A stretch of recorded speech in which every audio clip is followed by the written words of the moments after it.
বেগুন দিয়ে ইলিশ মাছের ঝোল। এই রান্নাটা কম বেশি সবার বাড়িতেই খুব সুন্দরভাবে বানানো হয়। আমি যেভাবে বানিয়েছি সেটাই আপনাদের সাথে শেয়ার করেছি। প্রথমে আমি বেগুনগুলিকে লবণ মেখে রেখেছি, আর ইলিশ মাছগুলিকে লবণ হলুদ মেখে খুব সামান্য করে ভেজে নিয়েছি। তারপরে আমি কড়াইতে দিয়ে দিয়েছি কালো জিরে, আর বেগুনটা দিয়ে দিয়েছি। বেগুনটা লবণ মাখানো ছিল, বেগুনটাকে আমি দিয়ে দিয়েছি। দিয়ে দিলাম সামান্য হলুদ, দিয়ে আমি বেগুনটাকে একটু ভেজে নিয়েছি। তারপরে দিয়ে দিলাম আমি 1 চামচ কাঁচা লঙ্কা বাটা, আর পরিমাণ মতো লবণ, একটু কাশ্মীরি লাল লঙ্কার গুঁড়ো, আর একটুখানি হলুদ দিয়ে আর একটুখানি নেড়ে চেড়ে আমি কিছুটা গরম জল দিয়ে দিয়েছি। যে যেমন ঝোল রাখবেন সেই অনুপাতেই জল দেবেন।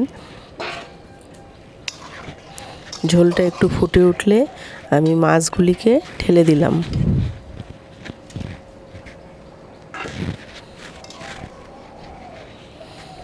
নামানোর আগে আমি কটা কাঁচা লঙ্কা চিড়ে দিয়েছি। ইলিশ মাছের ঝোল আমার পাতলা রেডি। গরম ভাতের সাথে খেতে কিন্তু দারুণ লাগে। কোনো রকম মশলা ছাড়াই ইলিশ মাছের ঝোল।